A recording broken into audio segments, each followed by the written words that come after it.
Everyone, this is Megha. Welcome back to my channel. So आज की video में हम क्लास 10th के लिए एक न्यू चैप्टर स्टार्ट करेंगे, चैप्टर नंबर 5 अर्थमेटिक प्रोग्रेशन। बिल्कुल एक नया सा चैप्टर है आपके लिए, फर्स्ट टाइम आप इस टाइप की चीज़ें पढ़ेंगे। तो आज की वीडियो में हम इसका इंट्रोडक्शन करेंगे, जिसमें जो भी इस चैप्टर में फॉर्मूलाज यूज़ होंगे, देन उस फॉर्मूलाज में जो टर्म्स यूज़ होंगे वो सब हम अच्छे से क्लियर करेंगे।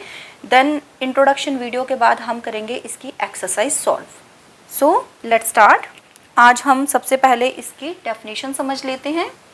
देखिए डेफिनेशन इसकी क्या है, देखिए एन अर्थमेटिक प्रोग्रेशन, जिसे हम AP शॉर्ट में हम AP भी कहते हैं। देखिए यहाँ लिखा है अर्थमेटिक प्रोग्रेशन और शॉर्ट में हमने क्या लिखा है इसे AP, अर्थमेटिक का A, प्रोग्रेशन का P। So an arithmetic progression is a list of numbers in which each term is obtained by adding a fixed number to the preceding term except the first term। देखिए अब क्या मतलब है इस definition का, इसे हम एक एग्जांपल के थ्रू समझेंगे। देखिए मैंने यहाँ पे दो एग्जांपल्स लिखे हैं, मतलब दो मैंने सीरीज लिखी हैं। अभी मैंने इसमें देखिए क्या पढ़ा था डेफिनेशन में, an arithmetic progression is a list of numbers. तो ये दोनों ही मेरी लिस्ट ऑफ नंबर्स हैं। आगे पढ़ते हैं। In which each term is obtained by adding a fix number to the preceding term. मतलब जो भी आपको अगला नंबर मिलता जाएगा वो कैसे मिलेगा, जो उसका प्रीसीडिंग टर्म है, मतलब जो उसका पिछला टर्म है उससे पहले वाला जो टर्म है उसमें आप एक फिक्स्ड नंबर ऐड करते हैं, तो ही आपको जो सीरीज़ मिलेगी, जो लिस्ट ऑफ नंबर्स की जो सीरीज़ मिलेगी वो कैसी होगी, वो होगी अर्थमेटिक प्रोग्रेशन यानी कि AP। अब देखिए चेक करते हैं कि ये जो मैंने दो आपको एग्जांपल दिए हैं ये दोनों AP हैं या नहीं हैं। मैंने क्या कहा कि हमें अगला जो नंबर मिलता जाएगा वो पिछले नंबर में एक फिक्स्ड नंबर ऐड करने पे मिलेगा। देखिए सबसे पहले मेरे पास 1 है, ओके, बट 2 मुझे कैसे मिला, मैंने फर्स्ट वाले नंबर में क्या ऐड किया है, 1 ऐड किया है तो मुझे 2 मिला है। अब मैं इससे चेक करूँगी, मुझे एक फिक्स्ड नंबर ही ऐड करना है, ठीक है, यानी कि ये जो मैं नंबर ऐड कर रही हूँ वो हमेशा फिक्स हो गया। मतलब अगर एक बार मैंने 1 ऐड किया है तो हर बार 1 ही ऐड होगा, एक बार अगर मैंने 2 ऐड कर दिया तो हर बार 2 ही ऐड होगा, यानी कि ये नंबर फिक्स होगा। पिछले वाले नंबर में इसमें हम ऐड करते जाएंगे। अब जैसे मुझे 4 चाहिए तो मैं देखूंगी कि मैंने इस नंबर में कितना ऐड किया। मैंने तो यहाँ 2 ऐड कर दिया, यानी कि ये नंबर मेरा फिक्स नहीं है, ठीक है, ये नंबर मेरा फिक्स नहीं है। नेक्स्ट है मेरा 3। अब 3 मुझे कैसे मिला है, 4 में मैंने कुछ ऐड किया है या सब्ट्रैक्ट किया है, 4 में से तो मैंने सब्ट्रैक्ट कर दिया, यानी कि जो मेरी ये वाली सीरीज़ है ये अर्थमेटिक प्रोग्रेशन नहीं है, क्योंकि जो मैं इसमें नंबर ऐड कर रही हूँ वो फिक्स्ड नहीं है, वो हमेशा चेंज हो रहा है। अब हम सेकंड वाले जो मैंने एग्जांपल लिखा है इसे चेक करते हैं। देखिए सबसे पहले है 2, ठीक है, 2 को तो मैंने छोड़ दिया, मैं सेकंड वाले से स्टार्ट करूँगी। 4, देखिए 4 मुझे कैसे मिला, फर्स्ट नंबर मेरा क्या है 2 में मैंने कितना ऐड किया है 2, यानी कि ये वाला जो नंबर है अब मेरा हमेशा 2 ही आना चाहिए। नेक्स्ट है मेरे पास 6। अब 6 से पहले कौन है, 4 है, तो 4 में मैंने कितना ऐड किया 2, यानी कि मुझे अगेन यही फिक्स नंबर मिला है। मैं आगे और चेक करूँगी, क्योंकि 1-2 बार चेक करने से ही आंसर नहीं मिलता है, कई बार आगे आंसर चेंज हो जाता है। अब देखिए 8 से पहले कौन था, 6 था, 6 में मैंने कितना ऐड किया 2, यस, मेरा वापस से 2 आ गया। 10 को देखिए, 10 से पहले कौन था, 8 था, 8 में मैंने क्या ऐड किया 2, यस, यानी कि ये जो मेरी सीरीज़ है ये अर्थमेटिक प्रोग्रेशन है। क्यों है, क्योंकि इसमें हमेशा मैंने एक फिक्स नंबर ही ऐड किया है इसके प्रीसीडिंग टर्म में। देखिए डेफिनेशन एक बार वापस देख लेते हैं और इसे अच्छे से क्लियर करते हैं। क्या लिखा था, an arithmetic progression, arithmetic progression क्या होती है, लिस्ट ऑफ नंबर्स होती है।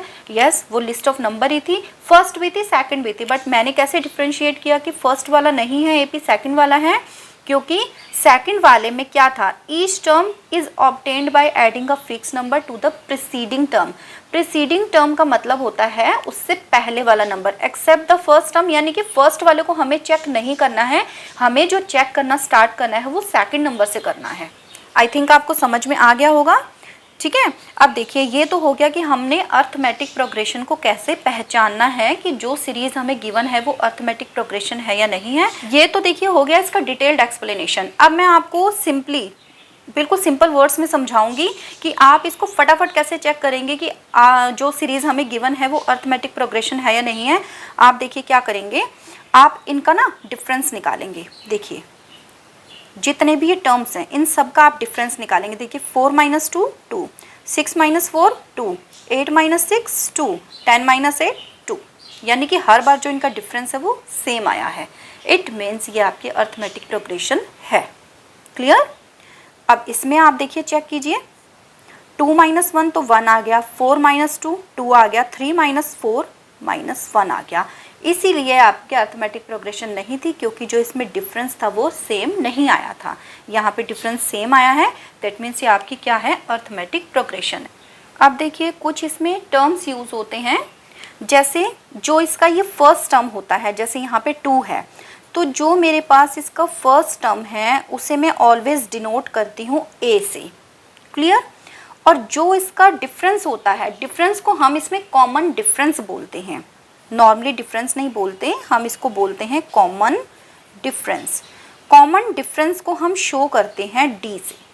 क्लियर। कॉमन डिफरेंस का मतलब क्या हो गया, सेकंड में से फर्स्ट को माइनस कीजिए, थर्ड में से सेकंड को माइनस कीजिए, फोर्थ में से थर्ड को माइनस कीजिए, यानी कि ये जो इनका डिफरेंस आएगा इसे हमने क्या कहा, कॉमन डिफरेंस, और इसे हमने डिनोट किससे किया, डी से। अब मैं इसकी आपको जर्नल फॉर्म बताती हूँ कि जर्नली हम इसको कैसे शो करते हैं, कैसे लिखते हैं अर्थमेटिक प्रोग्रेशन की सीरीज को। Journal form of an AP. देखिए फर्स्ट टर्म क्या है मेरा, ए, तो सबसे पहले इसका आ जाएगा ए, उसके बाद आएगा a प्लस डी, देन आएगा a प्लस 2d, देन आएगा a प्लस 3d, देन आएगा a plus 4d and so on. ये आपका लास्ट कहाँ तक जाएगा, इन्फिनिटी तक जाएगा, या फिर अगर आपको इसमें टर्म्स गिवन होंगे तो उसको आप nth टर्म मान लेंगे। ठीक है। तो अगर मैं इससे जो जर्नल फॉर्म है इसे इस वाले एग्जाम्पल के थ्रू समझाना चाहूँ आपको, तो देखिए a का मतलब क्या हो गया, 2, a plus D, a plus D यानी कि 4, क्योंकि 4 को मैंने क्या लिखा था, 2 + 2 लिखा था। a प्लस 2d, देखिए कॉमन डिफरेंस इसका 2 आ रहा है। ठीक है। अब a की वैल्यू कितनी थी, 2 प्लस 2 इंटू डी कितना आया, कॉमन डिफरेंस कितना आया है, 2, तो ये आपका कितना हो जाएगा, 2 + 4 यानी कि 6 आ गया। थर्ड आपका 6 ही था। ठीक है। नेक्स्ट है आपका a प्लस 3d, यानी कि a की जगह 2 लिख दिया, 2 + 3 इंटू डी कितना है, 2, यानी कि 2 + 3 2 = 6 मतलब 8। देखिए 8 आया है। ठीक है। तो ये आपकी हो गई journal form of an AP, जिसमें ए क्या था, आपका फर्स्ट टर्म था, एंड डी क्या था, आपका कॉमन डिफरेंस था। ये आपको और अच्छे से क्लियर होगा जब हम इसकी एक्सरसाइज सॉल्व करेंगे, इसके क्वेश्चन सॉल्व करेंगे, तो आपको ये जितनी भी चीज़ें हैं आप इनको बार बार यूज़ करेंगे, आप इसके जर्नल फॉर्म को बार बार देखेंगे तो ये आपको अच्छे से क्लियर होगा, अच्छे से समझ में आ जाएगा। ठीक है। अब इसके कुछ फॉर्मूलाज हैं, उन्हें हम देख लेते हैं। अब हम देखेंगे कि हम इसका nth टर्म कैसे निकालेंगे। nth टर्म कहें या फिर लास्ट टर्म कहें, सेम ही है। देखिए nth टर्म के लिए एक फॉर्मूला हमारे पास होता है। nth टर्म को हम डिनोट करेंगे an से, या फिर आप इसको tn से भी डिनोट कर सकते हैं। ये आपका होता है a plus n minus 1 into D. देखिए जैसे कि आपको एक सीरीज़ दे देंगे, एपी आपको दे देंगे अर्थमेटिक प्रोग्रेशन की एक सीरीज़, और आपको बोलेंगे कि इसका 8th टर्म निकालो। 8th टर्म का मतलब है कि n की वैल्यू आपके पास कितनी आ गई, 8। ठीक है। तो आप क्या करेंगे, n की जगह 8 फिल कर देंगे। a और d आपको दोनों गिवन ही होंगे। कैसे गिवन होंगे, a तो फर्स्ट ही टर्म होता है, देखिए, और डी क्या होगा, उसका कॉमन डिफरेंस होगा, यानी कि सेकंड वाले में से चाहे फर्स्ट को माइनस कीजिए, चाहे थर्ड में से सेकंड को माइनस कीजिए, आपके पास डी आ जाएगा। तो सारी वैल्यूज आप फिल कर देंगे और आपके पास कौन सा टर्म आ जाएगा, 8th टर्म। ठीक है। यानी कि आगे के 2-3 टर्म आपको दिए होंगे, लास्ट का 8th टर्म आपको दिया नहीं होगा, वो आपको फाइंड आउट करना होगा। तो आप इस फॉर्मूला की हेल्प से उसे फाइंड आउट कर सकते हैं। क्लियर। अब एक हमारे पास और फॉर्मूला होता है सम ऑफ n टर्म्स। ठीक है। अब इसके लिए आपके पास 2 फॉर्मूलाज होते हैं। एक आपका होता है s = s मतलब सम ऑफ n टर्म्स, इसको आप s या फिर sn से भी डिनोट कर सकते हैं। तो ये आपका होता है n/2 into 2a plus n-1 into D, या n/2 इंटू ए प्लस एल। दोनों फॉर्मूलाज का आप यूज़ कर सकते हैं। क्वेश्चन में आपको देखना पड़ेगा आपको क्या क्या गिवन है, ठीक है।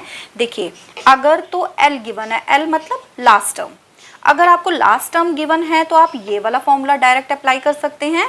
और अगर आपको सीधी सीधी सीरीज गिवन है, लास्ट टर्म गिवन नहीं है, तो आप क्या करेंगे, ये वाला फॉर्मूला यूज करेंगे, ठीक है। अब इसके लिए आपको क्वेश्चन कैसे गिवन होगा, आपको एक सीरीज दे देंगे और बोलेंगे find the sum of first 15 terms या फिर 20 टर्म्स, 32 टर्म्स, मतलब आपको सीधी सीधी सीरीज गिवन होगी और बोल देंगे कि इतने टर्म्स का क्या निकालो, सम निकालो। अब जहाँ पे सम आएगा, सम का मतलब आपको इन दोनों में से कोई एक फॉर्मूला क्या करना है, चूज करना है। और फॉर्मूला आपने कैसे चूज करना है, देखकर कि आपको क्या गिवन है। अगर सीरीज में लास्ट टर्म गिवन है, अब देखिए जैसे मैंने ये वाली सीरीज लिखी थी यहाँ पर, ये वाली, इन दोनों में ही मैंने लास्ट टर्म नहीं लिखा था, ठीक है। अगर मैं यहाँ पे जैसे करते करते मैं यहाँ पे लास्ट में 20 लिख दूँ, यानी कि मेरी ये सीरीज सिर्फ और सिर्फ 20 तक है, मुझे लास्ट टर्म पता है, तो आप क्या करेंगे, इसमें से ये वाला फॉर्मूला यूज़ कर लेंगे। ए भी गिवन है और बोल भी दिया है कि कितने टर्म्स का निकालना है, मतलब अगर 15 का निकालना है, 20 का निकालना है, यानी कि एन की वैल्यू वही आ जाएगी और एल मतलब लास्ट टर्म हो गया।